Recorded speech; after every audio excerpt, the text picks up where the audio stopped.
Шымкенттің мәдени өмірі мен таңғажайып архитектурасына қызығасыз ба? Олай болса, visitshimkent.com порталына кіріп, қаламыздың ең қызықты мәдени өмірінен ақпарат ала аласыз.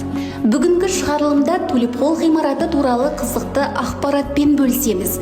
Бұл мекен өнер мен мәдениеттің қайнар көзі ғана емес, заманауи технологиялар мен ерекше дизайнның тамаша үйлесімі.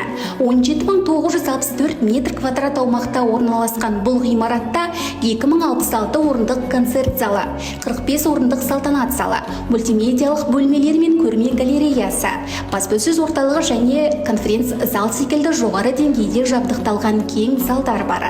Заманауи техникалық мүмкіндіктері мен ерекше архитектурасы кез келген келушіні таң қалдырары сөзсіз. Tulip Hall атауы Шымкент қаласының символы саналатын қызғалдақ гүлімен байланысты. Мұнда қаламыздағы мәдени салтанатты кештер өткізіледі.